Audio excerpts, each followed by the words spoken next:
Bueno, vamos a continuar con las jornadas del Centro de Estudios e Investigaciones Lingüísticas, en este caso con el panel número 2, la gestión de la información en la conversación coloquial y el discurso político. El panel está coordinado por Guillermina Piatti y las integrantes son Carolina Ferrari, Marina Grasso, Karina Ibáñez, Leticia Mochero y Luisa Granato. Bueno, las escuchamos a ustedes, ya les cedo la palabra.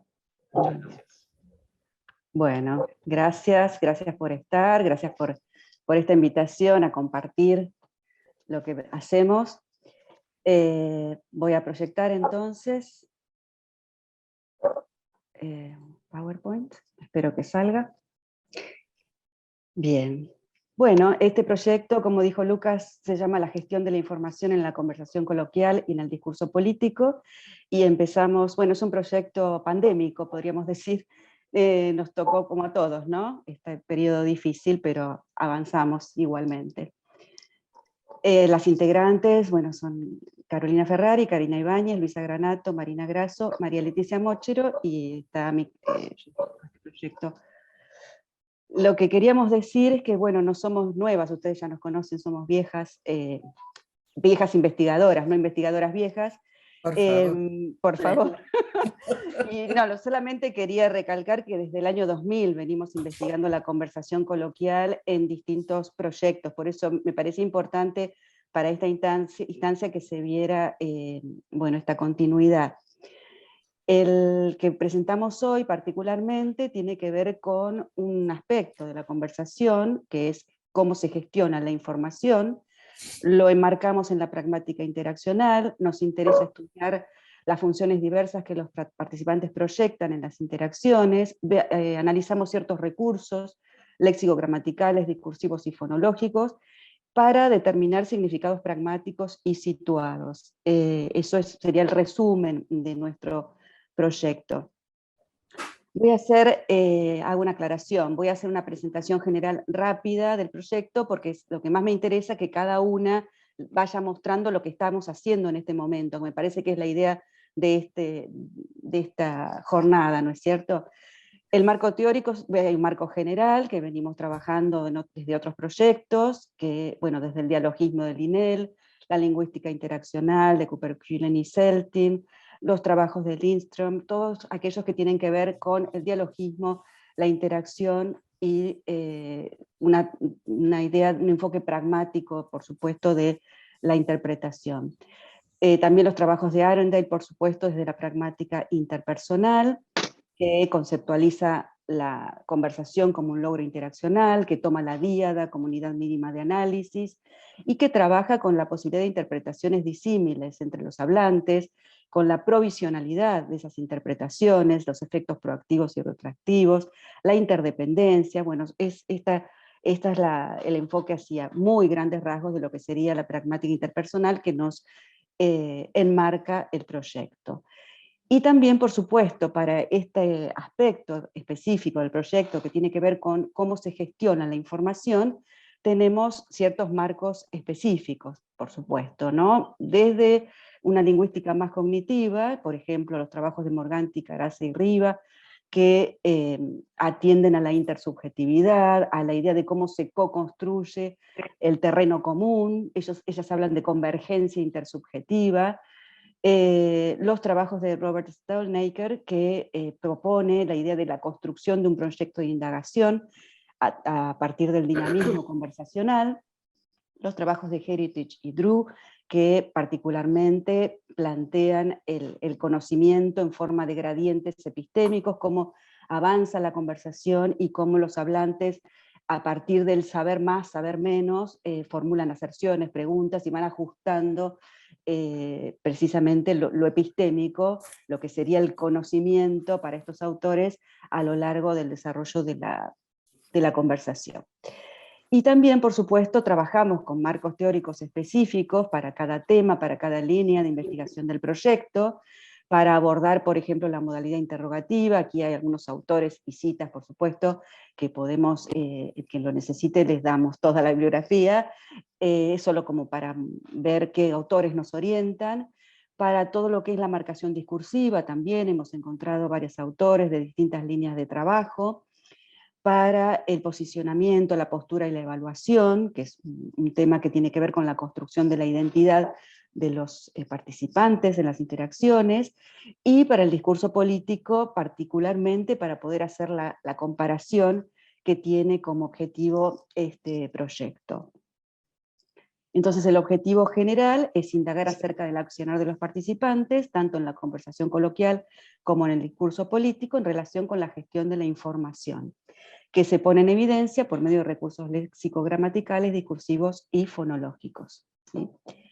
Es el objetivo general, y por supuesto el proyecto cuenta con una cantidad de objetivos específicos que hemos tratado de ir desarrollando desde el comienzo del proyecto, y bueno, nos queda un tiempito más para poder concluir, ¿no? Digamos, trabajamos con estas funciones de comentar, transmitir y solicitar información, cómo se realizan, cómo se lleva a cabo el proyecto de indagación, cómo los hablantes establecen distintos grados de compromiso con la construcción de lo que llamamos el terreno común de conocimiento, cómo se pone de manifiesto la epistemicidad, ¿no? En relación con ese conocimiento que se va construyendo, cómo se construye la perspectiva comunicativa, la identidad, el posicionamiento, la evaluación y el alineamiento de los participantes, bueno, y etcétera. No los voy a leer todos, pero tienen que ver con los aspectos que luego vamos a desarrollar algunas, bueno, nosotras, por eso me parece más importante avanzar con las presentaciones.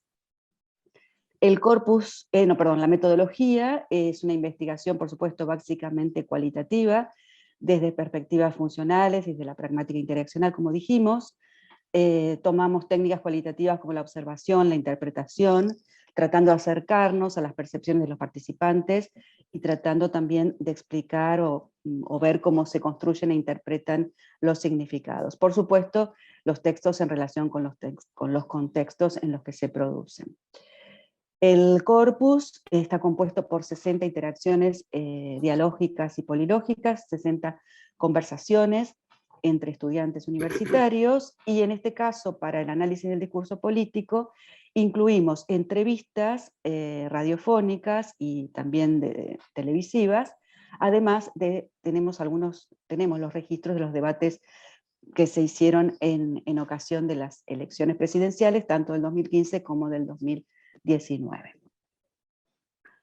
Bueno, entonces vamos a ir cada una o cada pareja del equipo presentando algunos de los temas que venimos desarrollando. En el caso de Luisa y Leticia, que han trabajado particularmente desde la teoría del posicionamiento, bueno, ellas lo van a explicar mucho mejor, que se centra en las identidades construidas en la interacción. Ellas también aportan la mirada pragmática desde los estudios del sistema de valoración, del triángulo de la postura, bueno, lo van a explicar mucho mejor, así que prefiero dejarles la palabra a ellas posteriormente.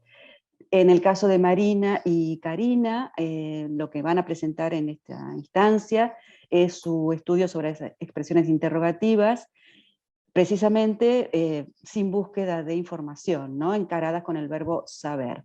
Y van a trabajar o postulan la idea de ciertas funciones que cumplen estas expresiones interrogativas. En el caso de Carolina, va a presentar su trabajo, su comparación del uso de la metáfora gramatical desde el marco de la lingüística sistémica funcional, tanto en la conversación coloquial como en el discurso político. Y en mi caso, bueno, voy a presentar alguna aproximación a ciertos recursos que proyectan la marcación epistémica y la manifestación de evidencialidad. Y ahora le cedo la palabra entonces a Leticia y a Luisa. Bueno, Lucas, tenemos que poner en pantalla la... Yo ya, listo. Listo.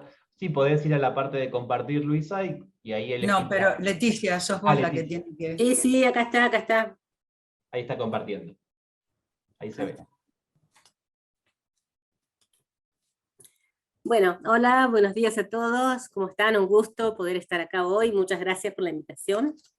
Bueno, nosotros abordamos los temas de la evaluación y la construcción de identidades en la interacción, tanto en conversaciones coloquiales como en discursos políticos. El marco teórico en el que nos basamos, el abordaje básicamente sociopragmático, y específicamente tomamos la teoría de la valoración dentro de la lingüística sistémico-funcional, Martin y White 2005, y desarrollos posteriores, el triángulo de la postura de Dubois 2007, y la teoría del posicionamiento, von Langenhove y Harré 1999, Harré et al. 2009, Slocum Bradley 2009, McVie 2019, entre otros. Bueno, como ya dijo Guillermina cuando presentó el proyecto en general, la metodología es un estudio cualitativo. Bueno, empezamos entonces partiendo de la teoría de la valoración, que se desarrolló dentro de la lingüística sistémica funcional, basada principalmente en la idea de Halliday de que se parte del significado que se quiere transmitir y se buscan los recursos lingüísticos organizados semánticamente. Según nuestro conocimiento, el primer estudio exhaustivo y sistemático de la evaluación fue justamente la teoría de la valoración desarrollada por Martin y White en 2005. Ofrece un modelo de evaluación, y cito, se ocupa de los recursos lingüísticos mediante los cuales quienes hablan y escriben adoptan una postura en relación con las posiciones a las que se hace referencia en el texto, y con respecto a aquellos a quienes se dirigen. Martin y White, 2005, página 92. Fin de la cita. Se ocupa de la función interpersonal del lenguaje y atiende al proceso de negociación de las relaciones sociales. Bueno, en esta diapositiva podemos observar, a ver si puedo, no.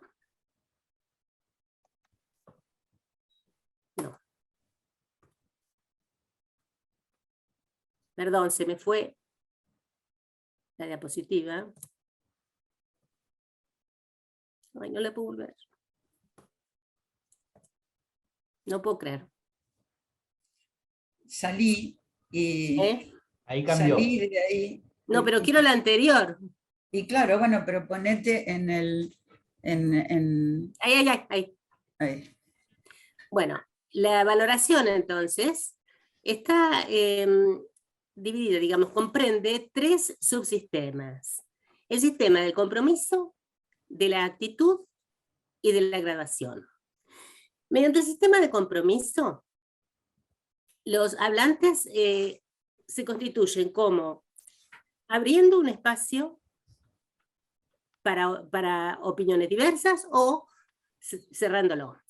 Entonces usan monoglosia o heteroglosia. En la monoglosia podemos decir que cierran totalmente el espacio a opciones dialógicas y usan, por ejemplo, un ejemplo solamente, afirmaciones categóricas. Entonces, cuando yo digo algo categóricamente y no doy espacio para que otro pueda opinar otra cosa.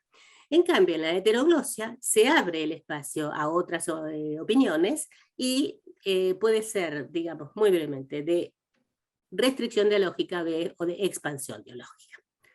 Si pasamos luego al subsistema de la actitud, lo comprenden expresiones de afecto, de juicio o de apreciación.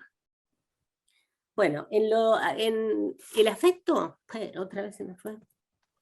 En las expresiones de afecto es, por ejemplo, me gusta, no me gusta, todo lo que se refiere a las emociones, ¿no? En las expresiones de juicio se refiere a la ética, ¿no es cierto? Y las de apreciación a la estética. En cuanto al subsistema de graduación, los ítems que encontramos en este subsistema se clasifican en fuerza o foco. Mediante la fuerza podemos aumentar o disminuir la evaluación efectuada, ¿no es cierto? Y mediante el foco se agudiza o se desdibuja la evaluación que se emitió. Bueno, creo que... Bueno, estas expresiones lingüísticas entonces pueden expresarse mediante recursos de diversos tipos, y ellos hacen grandes clasificaciones semánticas de todos los ítems de evaluación. Los resultados obtenidos mediante la aplicación de esta teoría han sido la identificación de las elecciones del hablante para producir emisiones evaluativas. Bueno, ahora sigue Luisa con ¿Sí? Bueno, después de trabajar desde la teoría, digamos, podríamos llamarla semántico-discursiva,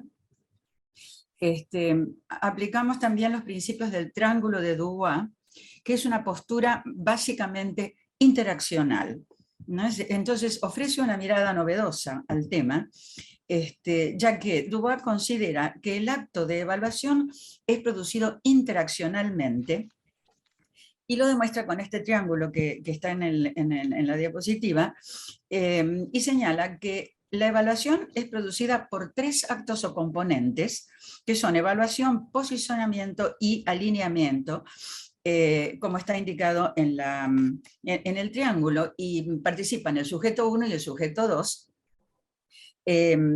y señala, define la evaluación, es decir, a ver si podés señalar, Leticia, la evaluación y el posicionamiento como procesos cognitivos, objetivos, mediante el cual primero el hablante se orienta hacia un objeto y le atribuye una cualidad o un valor específico. Para aclarar los conceptos de su teoría de ejemplos de expresiones evaluativas, y menciona la existencia de escala de valores, pero no se centra específicamente en las características de este tipo de léxico. Esto es lo que sí hacen Martin y White en el sistema de la valoración. Después de evaluación, simultáneamente al evaluar un objeto, en la teoría se considera que cognitivamente el sujeto se posiciona, toma una posición frente a ese objeto, lo cual se expresa lingüísticamente mediante, entre otros recursos lingüísticos, el uso de pronombres personales, yo, verbos de afecto, me gusta, no me gusta, etc. Finalmente, el alineamiento sucede cuando, digamos, tiene que ver con la relación intersubjetiva, cuando se muestra la convergencia o la divergencia entre los sujetos. Estos 2 términos se ubican en extremos de una escala de valores, dentro de la cual se reconoce la existencia de una postura ambigua entre los 2 puntos. Entonces, alinearse no significa estar de acuerdo, ¿no? Es decir, se coincide o no se coincide. Todos esos 3 actos son los componentes del acto evaluativo para Dubois. Hemos pensado que tanto la noción de evaluación como la de posicionamiento pueden enriquecerse con otros trabajos sobre el tema. En este sentido, creemos que los resultados de aplicar este sistema o esta teoría enriquecen los estudios de la evaluación al incorporar aspectos que incluyen a los participantes de un encuentro verbal, es decir, que van más allá de considerar solo la producción de una evaluación. Luego, estas 2 posturas teóricas se aplican a los estudios de la evaluación y su incidencia en las identidades construidas en la interacción. O sea que comenzamos con evaluación. Y aplicamos así la teoría del posicionamiento. El posicionamiento tiene una base en la psicología social y es aplicable a diversas áreas de estudio.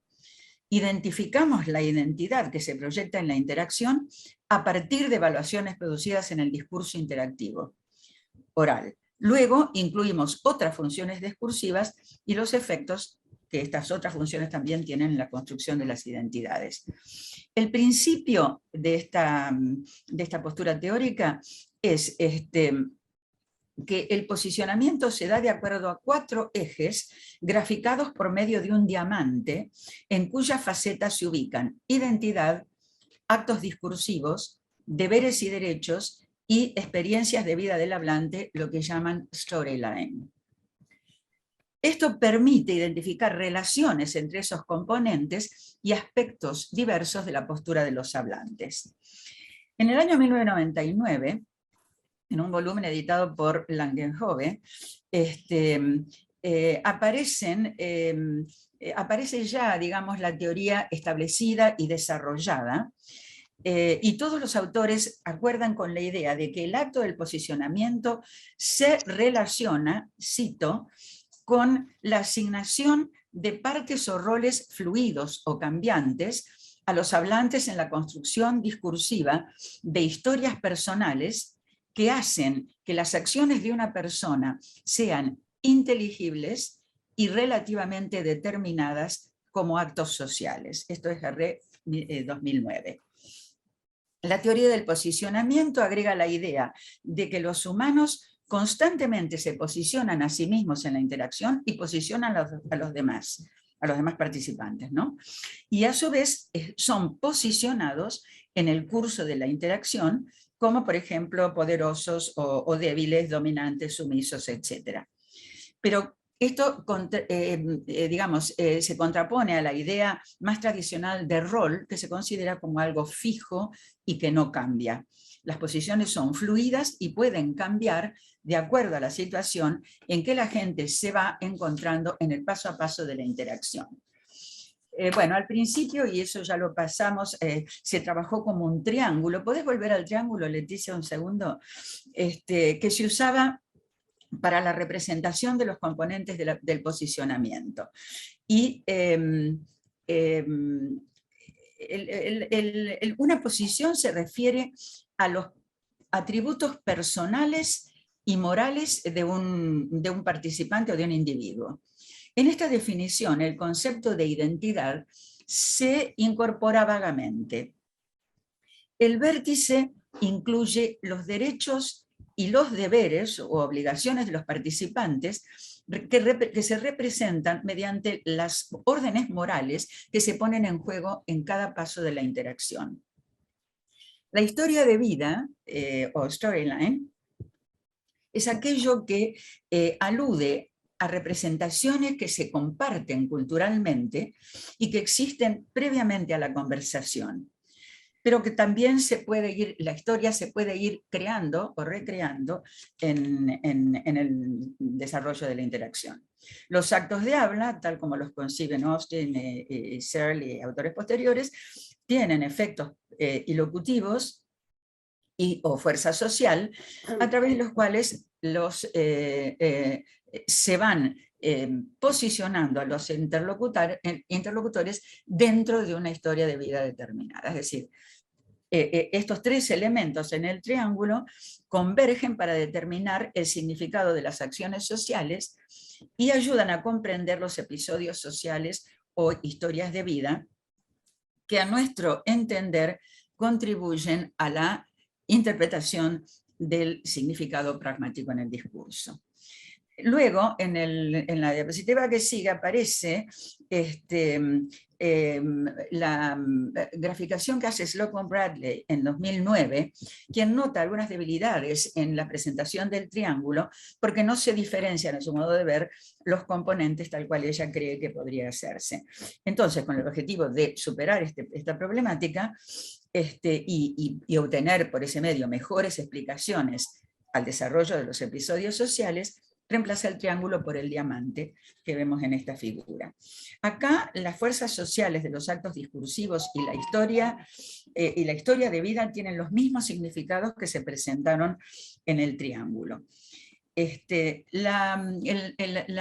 vértice de identidades, o la faceta de identidades, incluyen la construcción de identidades sociales mediante la mención de categorías, mención o implicación de categorías, por ejemplo, quién es el actor, como masculino o femenino, y sus atributos, y que son las características que se les atribuyen, como puede ser peligroso, poderoso, etc.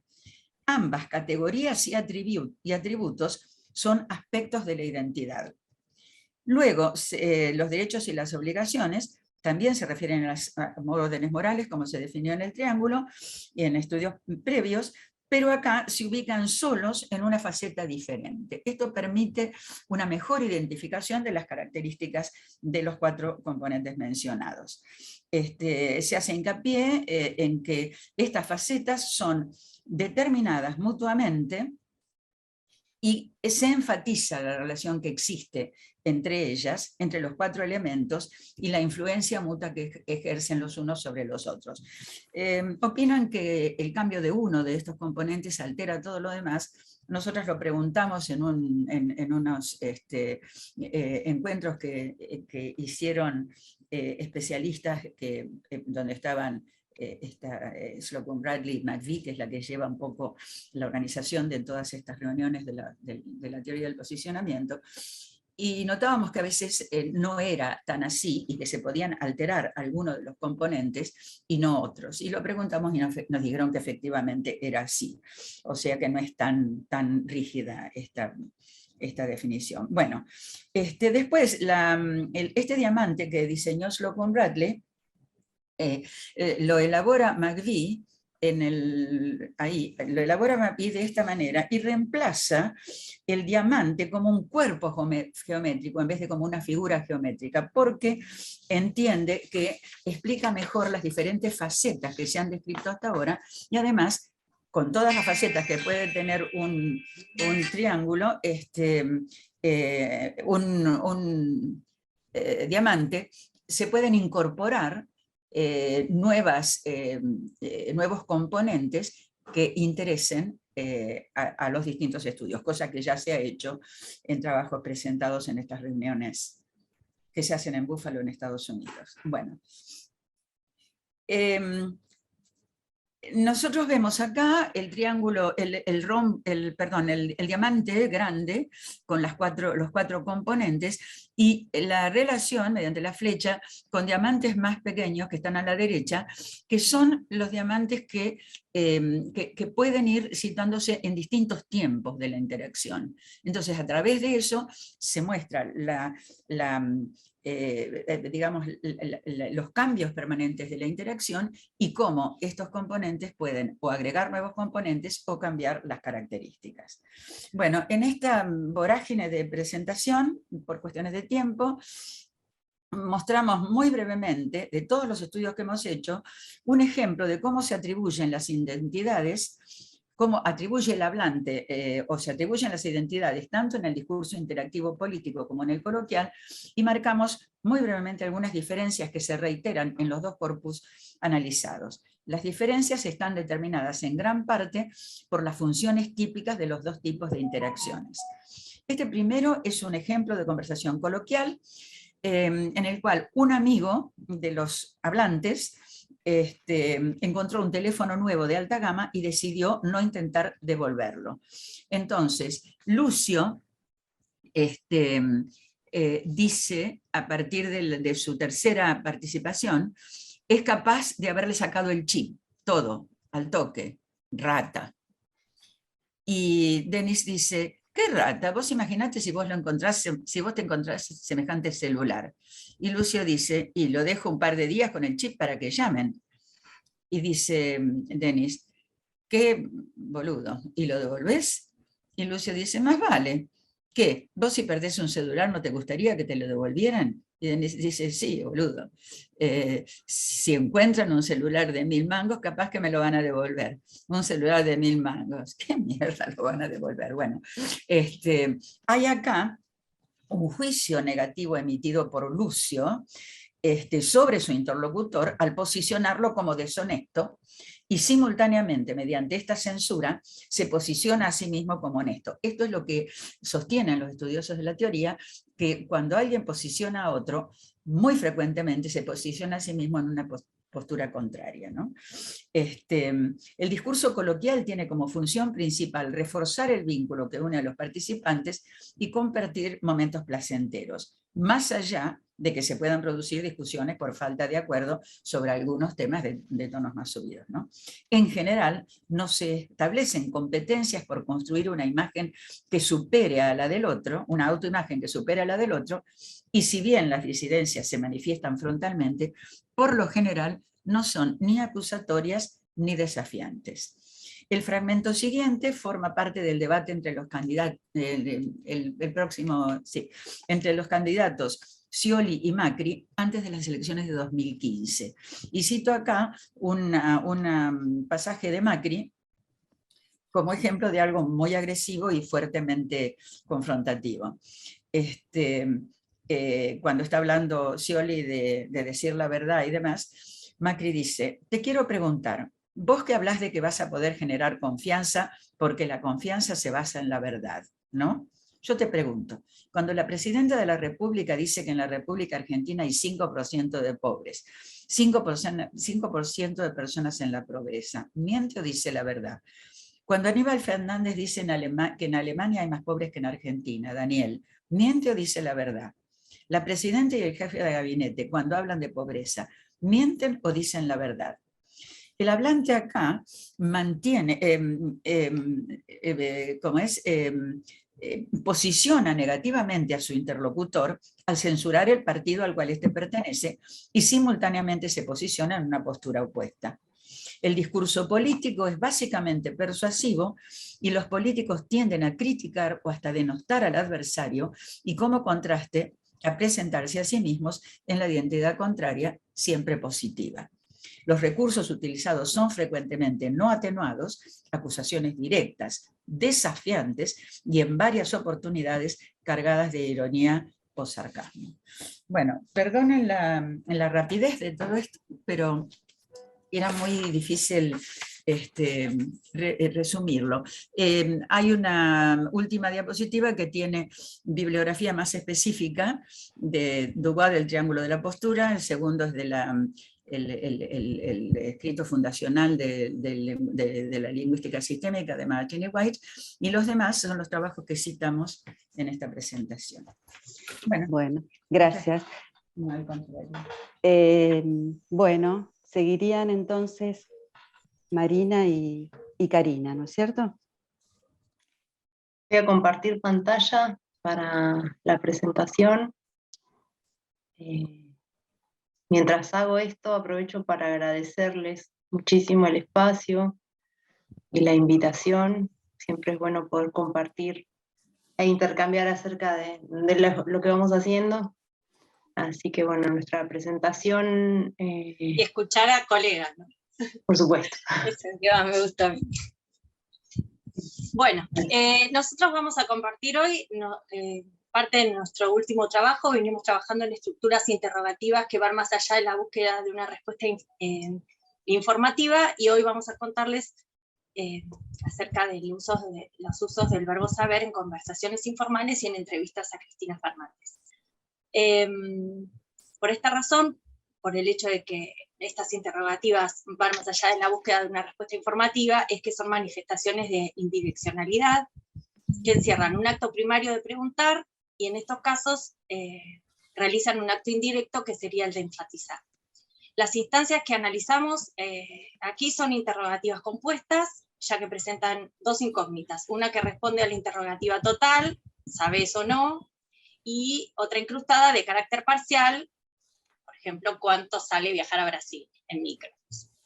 Estas interrogativas pueden suscitar la reacción de responder o bien de entender la indireccionalidad y esperar el aporte informativo relevante que le sigue. También por tratarse de actos de habla indirectos, estas interrogativas no expresan el mismo posicionamiento epistémico que tienen los hablantes en las preguntas genuinas. Digamos, cuando una persona realiza una pregunta, muestra un desconocimiento acerca del tema, al mismo tiempo que pone al interlocutor en situación de proveer esa información, y en este caso, las interrogativas en estudio invierten este posicionamiento de los hablantes porque es quien formula la interrogativa quien tiene la información, ¿no? En estrecha relación con el etos como medio discursivo de persuasión, nos pareció importante mencionar el subsistema de compromiso, que ya explicó Leticia anteriormente, por lo cual en los casos vamos a mencionar el posicionamiento que adopta el hablante, o sea, qué grado de apertura o aceptación contempla el hablante ante la existencia de otras opiniones, ¿no? En intercambios con figuras políticas, especialmente en situaciones en las cuales estas figuras son cuestionadas, es esperable encontrar secuencias intensificadas con significados de grado elevado que apuntan a reforzar la credibilidad del hablante, y que es, bueno, obviamente central para lograr adhesión, ¿no? Y en este sentido, cabe mencionar un uso frecuente de formulaciones de caso extremas, que son expresiones que contienen ítems como todo, nunca, nadie, y que se utilizan con fines persuasivos a la hora de justificar un argumento. En este sentido, hay un trabajo de Íñigo Mora, que hace una clasificación de estas expresiones, analizando debates preelectorales en el español, que nos sirvió mucho nos aportó en este sentido, ¿no? Lo que vamos a mostrar son algunos casos analizados sobre instancias encontradas en el corpus de conversaciones coloquiales, que es el corpus de proyectos anteriores, que cotejamos con casos del corpus de este último proyecto. Puntualmente los casos que presentamos hoy en los videos forman parte de entrevistas televisivas a Cristina Fernández en el marco de la campaña para elecciones legislativas de 2017, o sea, cuando ella encabezaba la lista de senadores por el Frente de Unidad Ciudadana. Entonces vamos a comentar el caso de la conversación coloquial y mirar el fragmento del corpus actual. El caso 1A y 1B comparten, a nuestro criterio, la marcación de información. La expresión introducida con el verbo saber funciona como un preanuncio, en términos de Carranza 2015, es decir, que precede y destaca la información que se proporcionará a continuación. Y Fuentes sintetiza esta función bajo el concepto de focalizador. Lo que interpretamos es que la emisión agrega fuerza a la afirmación que le sigue. En el caso de la conversación coloquial que tenemos en pantalla, Tatiana le cuenta a su amigo que en el jardín de infantes, a donde da clases de inglés, la contratan hasta diciembre y después, si la necesitan, la recontratan en marzo del año siguiente. Y Juan Pedro le dice, bueno, eso es obvio, ¿sabes por qué? Porque no quieren pagar antigüedad ni nada. Y en el caso del fragmento con Rosín, bueno, a ver si lo vamos a escuchar y se escucha, a ser más interesante.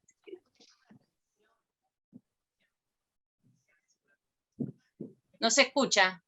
No. ¿No? Voy a No. tratar de ver si puedo. Y cuando compartís, tilda un cuadrito que está en una esquina que dice compartir audio. Gracias, sí. Sí. Muchas gracias. Ya. Retomo. Disculpen. A ver ahí. ¿No te llama la atención que, por ejemplo, seguramente me lo vas a sacar, que, por ejemplo, López haya o vivía en una casa? Mira, esto yo no lo sabía.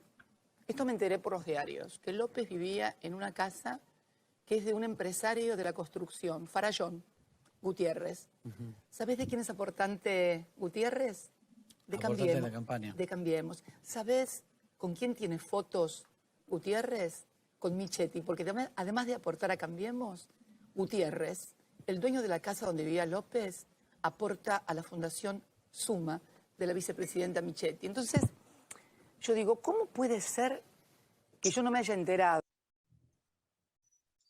Bueno, en los dos casos, tanto el de la conversación coloquial como en lo que vemos es, digamos, Fuentes y Brenes atribuyen a los apéndices apelativos 3 funciones pragmáticas que pueden identificarse en estas interrogativas, ¿no? La de apelar al coparticipante solicitando una respuesta, la de mantener el canal y la de focalizar en una parte de la información dada. Pensamos que los participantes pueden priorizar una de estas funciones por sobre otras y que puede incluso haber diferencias entre las funciones que cada uno de ellos tiene en mente. También vemos que puede interpretarse o puede verse un matiz irónico en estas emisiones que le permiten al hablante cuestionar o polemizar con opiniones divergentes. En el caso de ella, por ejemplo, de Cristina Fernández, la sonrisa, una entonación marcada, puede interpretarse por lo mismo como una crítica o un contraataque hacia un blanco externo. Entonces, lo que vemos es que en estas manifestaciones de indireccionalidad se puede identificar un acto primario de preguntar y en estos casos también un acto indirecto de enfatizar. Vamos a los casos siguientes. Creemos que el caso 2A de la conversación coloquial y el 2B del video que vamos a ver a continuación comparten la función de la búsqueda de consenso. En este caso, Adriana y Marcela piensan posibles actividades de hacer en Buenos Aires el día feriado que se conmemora el bicentenario de la Revolución de Mayo. Y una propone ir a un shopping. Podríamos ir a un shopping. Y la amiga le dice, no me meto en un shopping ni que me maten. ¿Sabes la cantidad de gente que va a ver? Toda la provincia de Buenos Aires, todo el conurbano va a estar en Buenos Aires. El shopping va a estar atestado. A ver, sí, dale. No, me parece que lo estamos reduciendo a una cosa, no. Sobre todo cuando empiezan a discutir, entonces te empiezan a mostrar imágenes de fetos muertos. Y bueno, pero todo eso, ¿sabes cuánto pesa en una sociedad, Chiche? Yo sé que pesa, es un tema muy difícil. Es un tema difícil, es un tema difícil. Me olvidé de decir que estaba contestando. Están hablando de el debate por la despenalización del aborto en la Argentina, ¿no?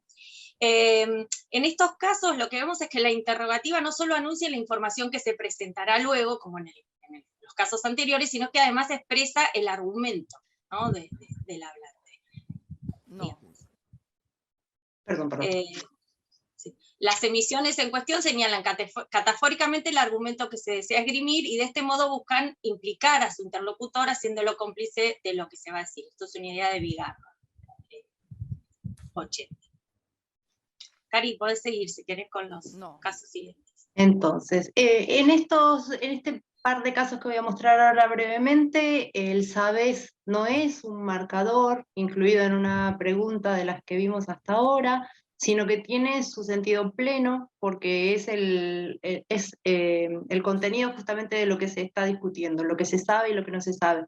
En este caso, Magdalena y Gisela hablan sobre los profesores de las cátedras que cursan, y Gisela está esgrimiendo un argumento en el que dice que pierde respeto al profesor cuando no saben ni la clase que dieron, ni la que van a dar, cuando no saben ni por dónde van. Entonces vemos acá que el verbo saber está acompañado por expresiones de intensificación que acompañan la negación, no saben ni, ¿sí? No es que no saben algo, sino que no saben ni lo que dieron ni lo que van a dar, y acentuado por estructuras paralelas, estas estructuras que se reiteran para dar mayor fuerza.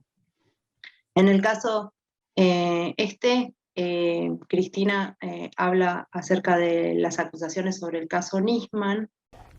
Para preguntarle, ¿siente que hay una parte de la comunidad, incluso un periodista, Damián Pachter, que cree que su gobierno tuvo que ver con la muerte de Nisman? Pachter dijo concretamente, estoy seguro que el gobierno de la doctora Kirchner trató de encubrir la muerte modificando la escena del crimen. No, es un disparate. Todos saben que es un disparate. Todos saben que es un inmenso disparate. Me parece que es una acusación sin ningún tipo de fundamento y yo creo que no la conocen, no la creen ni los que la formulan realmente. Nosotros en realidad no teníamos ningún motivo. Esto se desencadenó de una manera, no es que tuvimos largos meses, fue toda una vorágine muy impresionante. Hicieron venir al fiscal de Europa interrumpiendo las vacaciones, nadie sabe por qué, en medio de enero, una denuncia sin pies ni cabeza, a nosotros nada más ni nada menos que a nosotros, de encubrimiento del atentado terrorista de la AMIA. Bueno, lo que resulta interesante en esta secuencia es el hecho de que las expresiones con el verbo saber están acompañadas por formulaciones de caso extremo, como todos saben, o nadie sabe, o no la creen ni los que la formulan.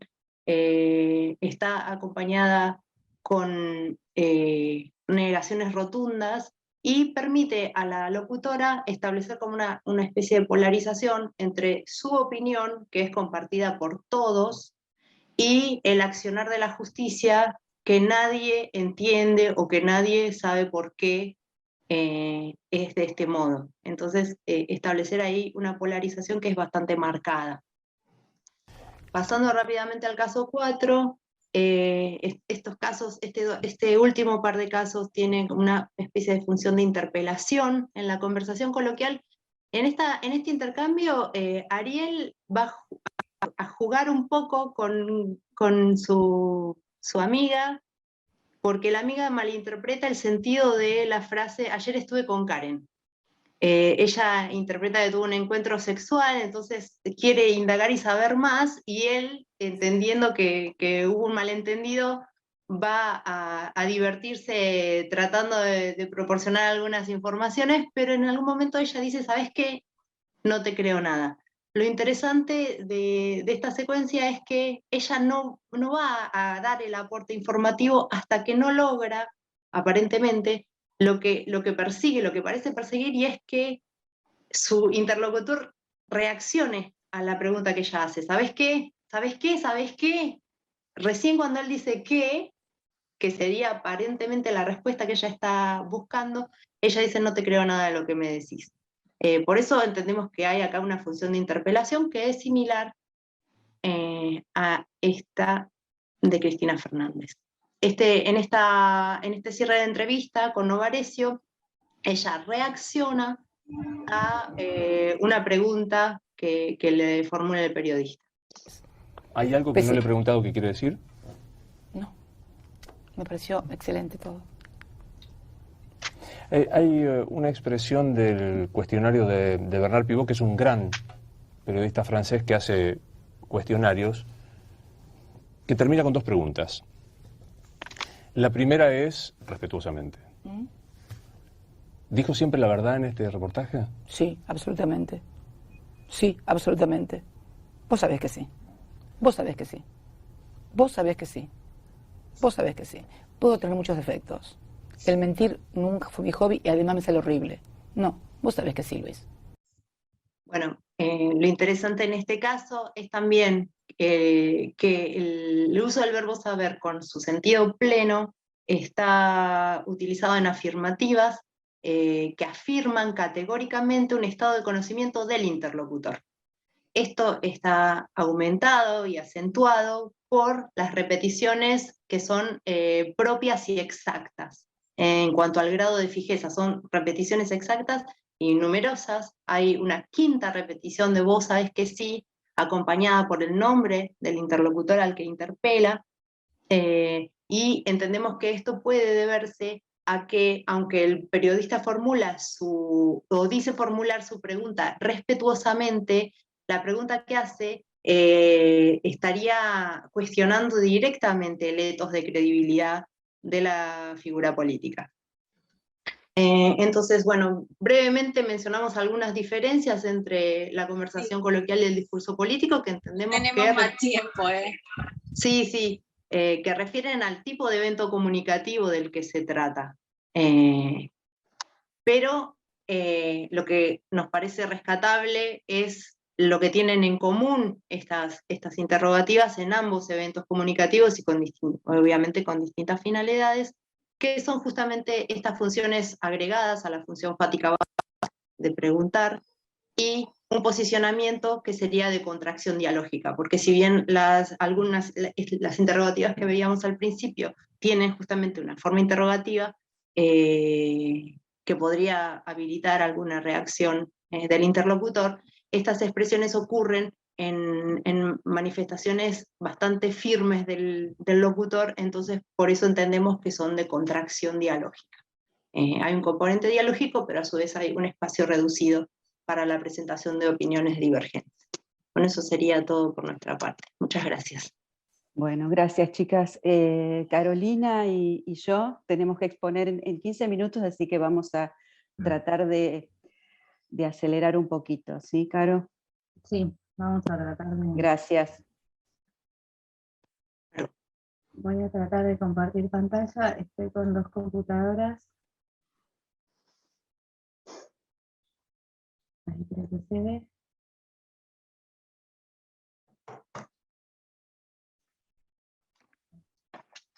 Bueno, yo voy a hablar de las metáforas gramaticales y este es un tema en el que, bueno, vengo trabajando desde hace bastante tiempo. Lo que hice en va sintetizado sin mucha teoría, Guille, ¿sí? O sea, como para... Sí, perfecto. Lo que hice en este tiempo es analizar las metáforas gramaticales en la conversación coloquial y traté de ver si las mismas funciones que tenía la metáfora en las conversaciones coloquiales aparecían también en las entrevistas. En este caso, en el discurso político, yo me centré en esta primera etapa básicamente en entrevistas.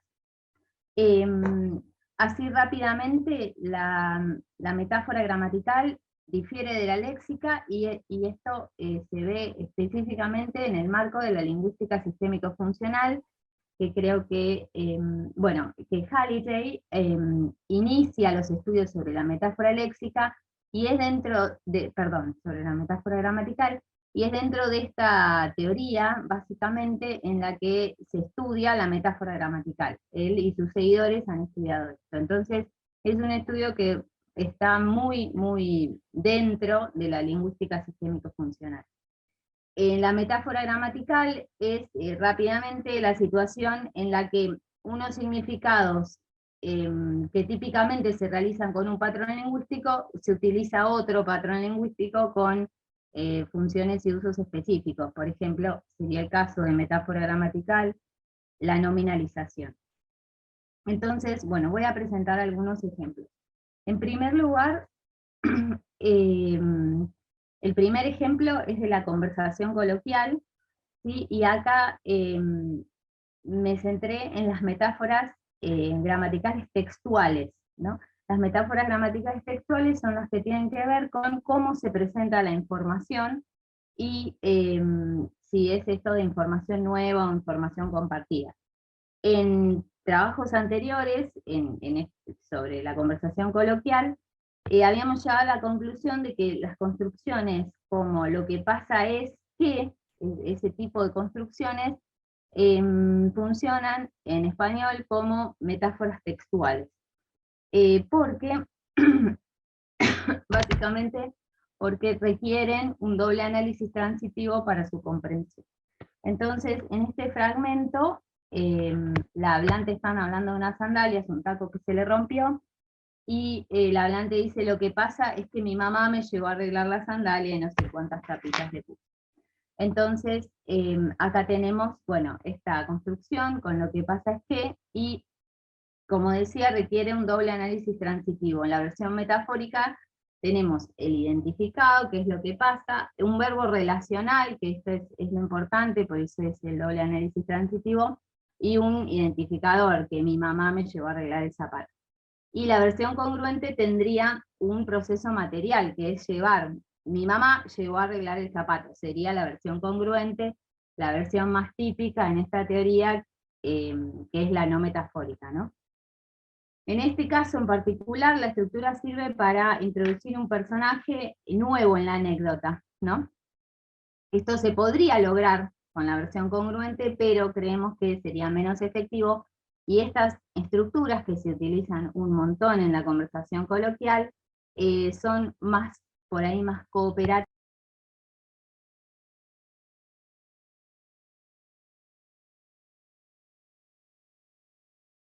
Está muteada, Caro. Perdón, me muteé. Tengo que ir para atrás.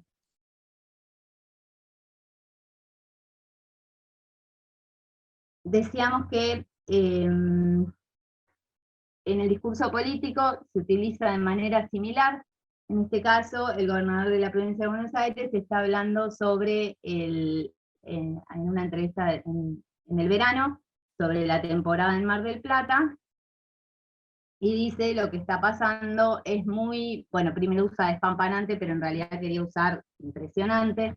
Lo que está pasando es muy impresionante en términos de afluencia de turismo. En este caso, también requiere un doble análisis transitivo, y es interesante lo que pasa en el discurso político, porque al usar esta expresión, esta metáfora textual, la oración entera como que se presenta como nueva, y se utiliza para generalizar, que es una herramienta muy común en el discurso político. No es me parece interesante, o impresionante, sino que es lo que está pasando es muy impresionante, ¿no? Al sacar de en medio al actor, se generaliza, y esto, bueno, crea un efecto que es muy utilizado en el discurso político.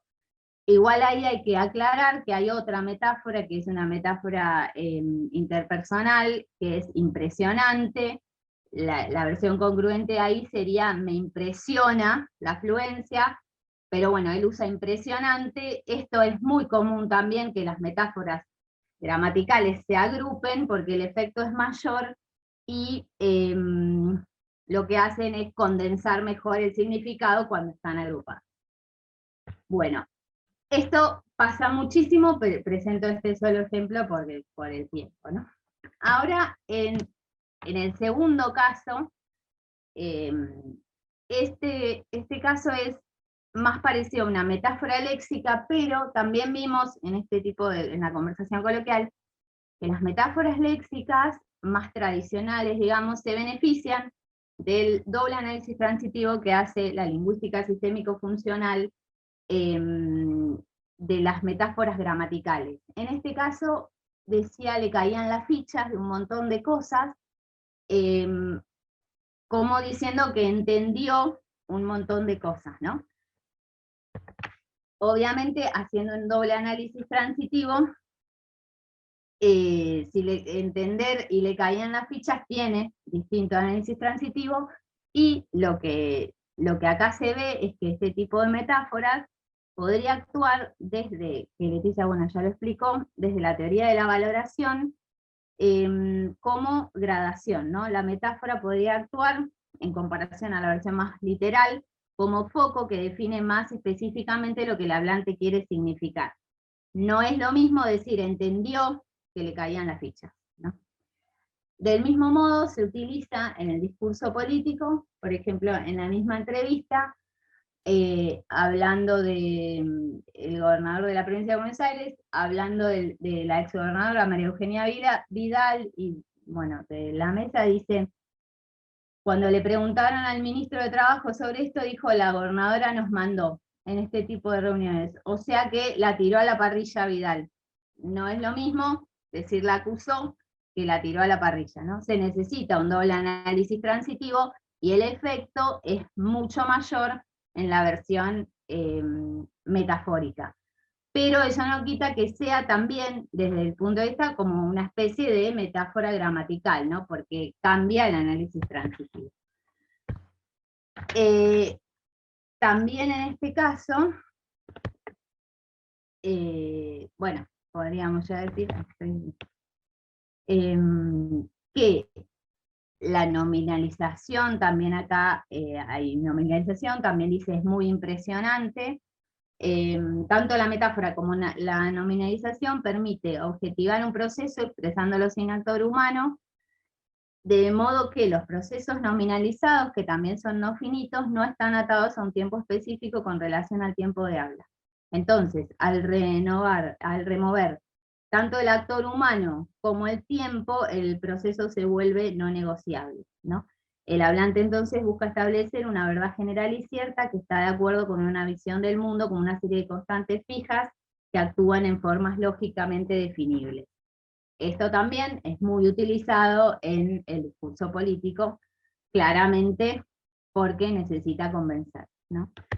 Bueno, y por último, ya termino, voy a presentar, hay un tipo de metáfora que es una metáfora general que no aparece realmente en las conversaciones coloquiales. En las conversaciones coloquiales las metáforas que encontramos son muy específicas y muy pequeñas, digamos.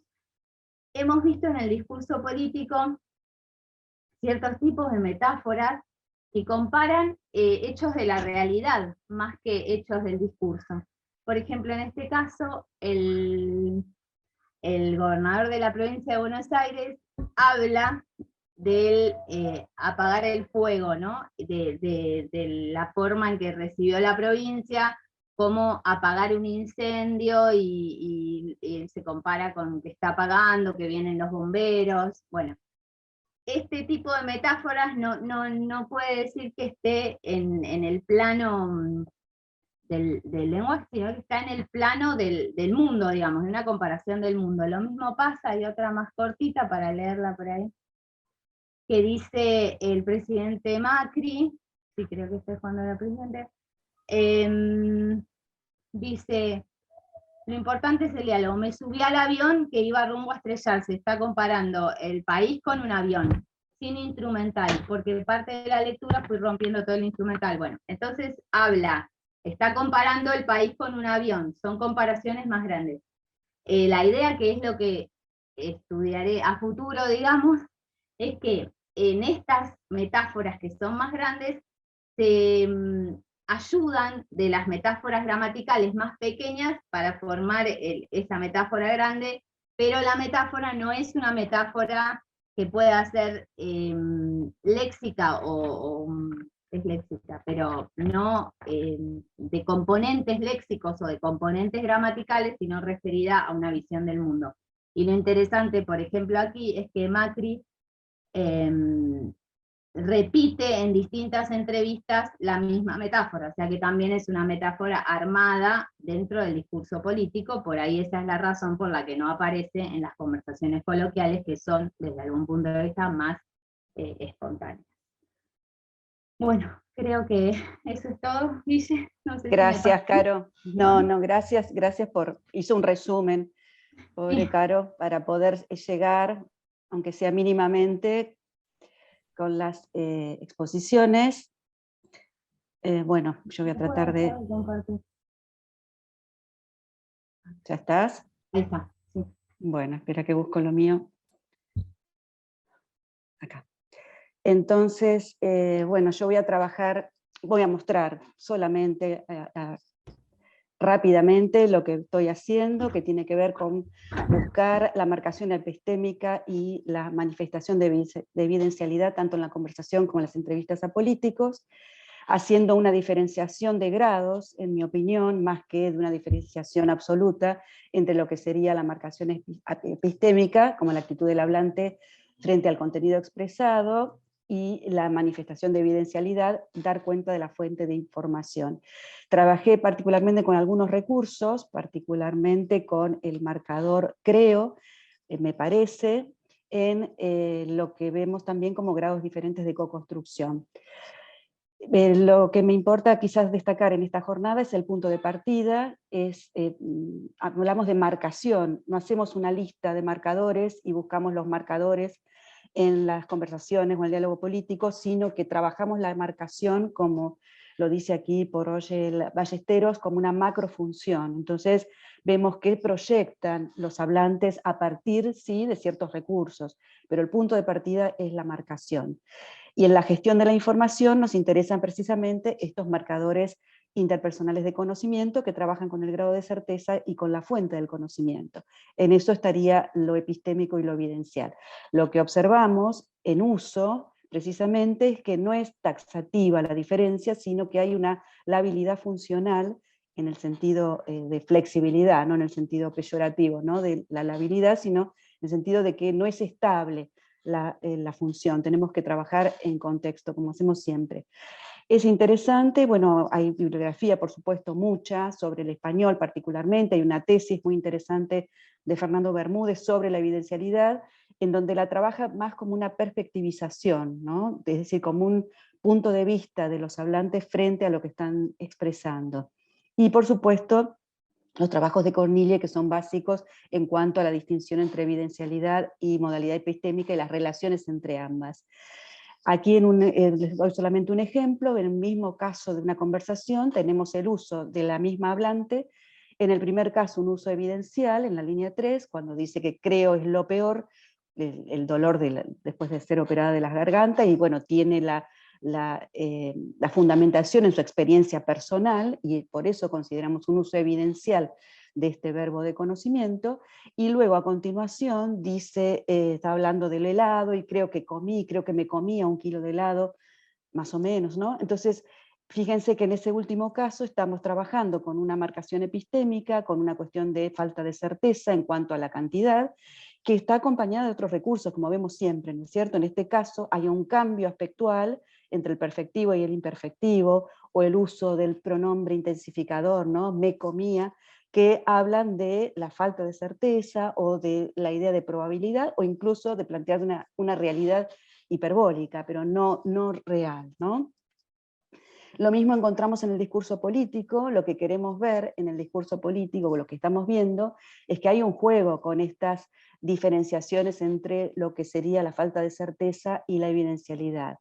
Aquí, bueno, tenemos el caso de una marcación epistémica, por un lado, con el a mí me parece, pero a continuación Santilli, con un evidencial, usa el marcador creo que, apoyándose en una prueba concreta, que es el hecho de que haya una fiscal que produjo una condena, ¿no? Entonces, eso lo encuentro predominantemente tanto en la conversación como en el discurso político, un juego con la marcación epistémica y la evidencialidad. Voy a avanzar un poquito más y voy a decir que en realidad me parece que estamos hablando de una escala gradual entre la marcación epistémica y la evidencialidad, y quizás en las entrevistas a políticos lo encuentro mucho más como un juego estratégico que en la conversación. Bueno, tengo varios ejemplos, pero no quiero dejar de tener tiempo por si hay consultas. Hay ejemplos en el uso de la marcación epistémica. El juego lo puedo ver, por ejemplo, aquí, el juego del político, que comienza su intervención con una marcación epistémica de falta de certeza, pero si yo sigo avanzando en su intervención, encuentro una cantidad de recursos que tienen que ver con los cuantificadores, con los subjetivemas, con connotaciones negativas, con ciertos usos, ¿no? Los verbos existenciales, el tiempo presente, que me dan en realidad más una evidencialidad que una falta de certeza. Entonces vuelvo a esta idea de que no es tajante la diferencia entre la marcación epistémica de falta de certeza y la evidencialidad, aunque estén usando el mismo recurso en el mismo fragmento por el mismo hablante, ¿no? Entonces, bueno, aquí hay algunas cuestiones que tienen que ver con los usos evidenciales. Algunos autores como De Saeger dicen que el verbo creer siempre digamos, no tiene contenido proposicional como verbo de conocimiento, sino que es un significado puramente pragmático en relación a estas marcaciones. Lo volvemos a relativizar, ¿no? Porque en realidad en un mismo fragmento, no es este caso, en este caso encontramos usos evidenciales, pero también encontramos el uso con el valor ideacional del verbo creer, con el valor pleno del verbo creer como verbo de creencia particularmente. Bueno, quiero avanzar un poquito más, entonces los usos de creo, equivalentes a pienso como evidencialidad, señalan la fuente reflexiva como resultado de un proceso de reflexión. Lo vemos particularmente en contextos de valoración, donde se ve un compromiso epistémico del hablante, en las conversaciones, pero también, y mucho más en el discurso político, donde hay un compromiso en relación con la proyección de la imagen que hace el político, e intenta marcar su originalidad, sabe que se espera de él una opinión, por lo tanto, seguramente habrá un uso más frecuente de la evidencialidad. De hecho, hay estudios sobre esa frecuencia mayor en el discurso político que en la conversación, en español particularmente. Para llegar a las conclusiones rápidamente, me pregunto si hay una escala entre una marcación atenuada y que se va graduando hacia una marcación de evidencialidad. Tanto en la conversación como en el discurso político, los hablantes ponen en juego estos usos, aunque con funciones diversas. En la conversación los hablantes atenúan sus aserciones y también dan evidencia para apoyar sus aseveraciones. Entonces habría como una distinción entre un uso del creo equivalente a un me parece, en algunos casos, como marcación epistémica con una función de atenuación de la aserción, lo que algunos autores llaman epistemicidad débil, que además invitan a la construcción intersubjetiva. En cambio, el valor evidencial del yo creo, equivalente a un pienso, tiene que ver con la fundamentación de la opinión, la valoración, aparece en contextos argumentativos y valorativos, y reflejan un compromiso del hablante. En el discurso político, esta frontera está precisamente estratégicamente diluida, ¿no? Eso es lo que estoy viendo en los análisis. Por eso hablo de una frontera lábil. Perdón. Entonces, para terminar, los resultados esperados del proyecto, bueno, tienen que ver con concluir con estos análisis que estamos mostrando aquí, perdón, rápidamente, y bueno, hemos hecho una difusión de los resultados, tanto en congresos como hemos publicado algunos de estos trabajos y estamos en vías de publicar algunos otros, ¿sí? Creo que hemos llegado al tiempo, Lucas, a toda velocidad. ¿Mm?